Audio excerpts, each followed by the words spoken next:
What's going on, guys? Losing 134 trading the S&P 500. So this trade recap, or this trade specifically, is kind of an annoying one because as I'm speaking right now, we kind of have the direction and we're getting pretty close to our original target. We may get it, we may not. I'll check back in a minute.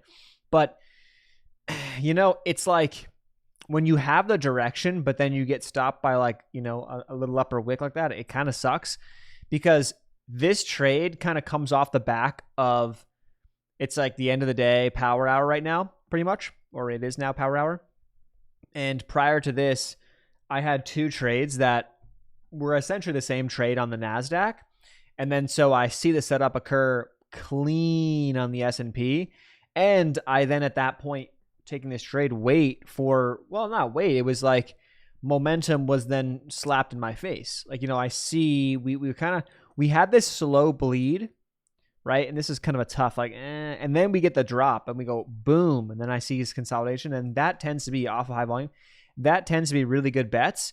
And in this case, it seemingly is going to get there, So it's kind of a bitch when you have the direction, but there's the way your strategy is doesn't allow for you to make it work. Now, could you have played? There's a lot of things you could have said. Some will say, and I have done this before in the past, use the EMAs, use this. I try to keep it as simple as possible, where I mark my levels based off of price action, and that's it. And in this case, we nipped above my level, and then we came back down. Now, in the grand scheme, it didn't work. It is what it is. But that's now 3 in a row where it's pretty much the same thing. So what I will say is that early identifications right now, and I've logged this right here, essentially saying right idea, stop was a little too tight. The problem is that you can't, saying the stop's too tight in this case, I'm not saying that as a bad thing. Where else was I going to put it per how I do things? I'm not putting it high. I'm not going to randomly put it higher, so it made sense for the trade setup that I was taking. But the problem is, in this environment where we're getting very slow pushes of momentum and then it's just choppy bleeding, it's not an optimal environment to trade. So while I see other setups out there right now, I'm looking around and I'm like, oh, Google looks pretty juicy right here. And it does. I am not I see that. I see the idea. I'm just not going to take them. I'm just not going to take it. Here's an NVIDIA setup that I was, eyeing up. I didn't trade this one. I traded the S&P instead. But you got the little break and then it's like, oh, and then boom, it would have stopped me out. So I'm seeing too many signs across the board to continue to force right now. So I'm going to just take a step back and, we'll see it and we'll just assess in the next time or tomorrow. But yeah, not ideal. The other thing that I want to mention too in this is the sizing. So 133s, the past trades were like 125, 150, or 130, something like that.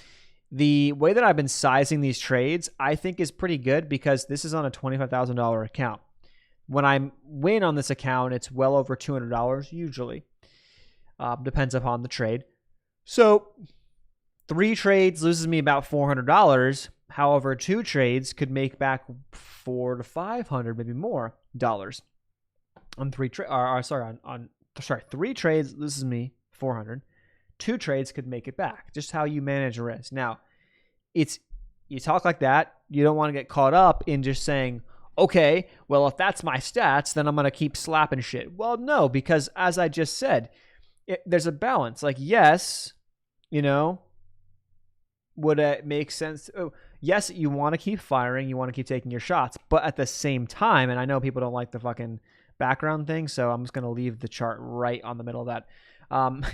But at the same time, if the conditions are not good and there's reason to say, hey, this is not really working, then you don't have to do anything, and I definitely still probably did more than I needed to in this environment that I'm dealing with right now.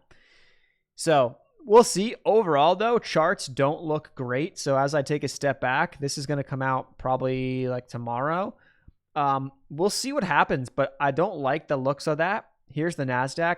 That's just a pretty decent drilling candle right there. The Dow taking a hit. The Dow is a lot stronger, though, so we'll see if it can build a higher low. The Russell just got annihilated. It came right back down to the consolidation. So a lot of stuff doesn't look great, but it doesn't look awful. I'll give you that. So we'll see what happens. I am definitely looking for a swing trade ideas because I prefer to do that if I can. I mean, not if I can. If I get setups, I would take them. But I don't see anything that I like right now because I would be leaning long just based off the overall market trends and where things are hanging out at. So to play shorts, we're going to need a decent downside day. Today could be one of that. Could be that day. And then I want to see some consolidations and staying weak. And then I'll be looking at setting up for shorts. So we'll see. That's the situation right now. That's the 133 on the S&P. Just once, I could have taken a couple. I'm sure I could have figured a way to take a couple of shots at this one, kind of like the NASDAQ trade, because it does look like, we originally got stopped out. Here's my thoughts, right? We originally got stopped out on this guy off the original break. So I get in here, boom, stop me out. But you could have made the argument that you could have gotten back in on the break of lows. And who knows? Now we'd be sitting on this. Maybe it goes, maybe not, but I'd have to adjust my target to be further down. So who knows if we get there. So easy to get into that rhythm. If you go back to the yesterday's trade recap, you would see that the NASDAQ trade recap or the NASDAQ trades, I did that. And usually it's good bets. However, we're in the same exact environment as the NASDAQ trade. There's nothing to change my mind on that. The same exact stuff is happening, so I'm not going to take the second attempt. Maybe it would have worked. Maybe it ends up whatever, but I'm not going to do it, and that's the choice I'm making. So hope that was helpful. I'll leave a link to TradeZella where you can track everything below. Stay tuned for that, and I'll see you guys, or link there. The link, by the way, there's the code TC10, I believe, saves you 10%. So like if you're gonna ever sign up for TradeZella, which I just paid $400 for, by the way, for a new year renewal, because it's cheaper to buy the yearly. Don't pay full price. They have discount codes, whether it's mine or someone else's. Use it, please. See you in the next one. Peace.